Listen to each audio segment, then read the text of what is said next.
네, 이 내용을 취재하면서 서울시 전체 다세대 주택의 스프링클러 실태를 좀 알아봤습니다. 취재 결과 소방시설법이 개정되기 전 건축된 6층 이상 필로티층 주택 가운데 2천여 개 동이 스프링클러가 있어도 제대로 관리되지 않은 것으로 확인됐습니다. 관련 내용 직접 정리했습니다.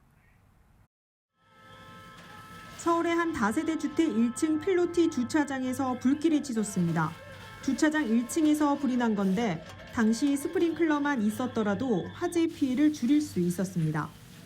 2015년 8월 이후 건축된 이 주택은 스프링클러 설치 의무 대상이 아니었습니다.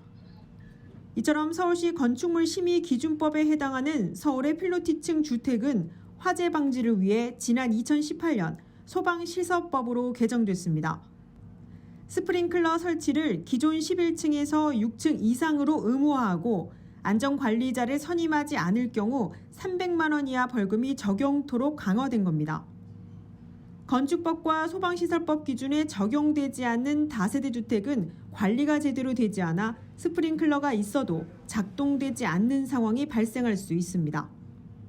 소방시설법으로 규정되어 있는 건물들이 아니기 때문에 고장이 나더라도 소방서 입장에서 보완을 요청할 수가 없습니다.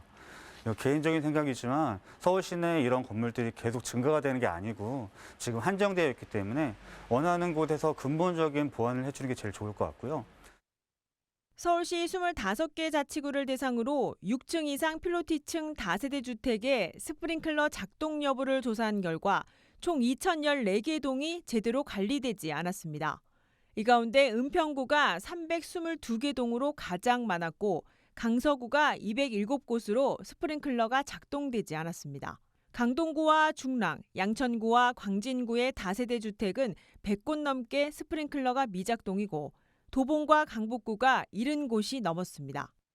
결국 서울시 건축물 심의 기준과 소방시설법 기준에 해당하지 않는 주택들은 소방시설 자체가 방치돼 있는 만큼 장기적인 안전대책을 만드는 제도적인 뒷받침이 필요하다는 지적입니다. 일회성으로 지원을 할 게 아니고 아예 그 배관 자체를 지금 그 수도관과 그 건물에 스프링클러 역할을 할 수 있는 그런 장기적인 안전 대책을 세워서 공사를 하자는 거죠. 최근 준공된 다세대 주택은 안전관리 요원이 배정돼 스프링클러 작동 여부를 확인하고 화재 발생을 줄이도록 지원하고 있습니다.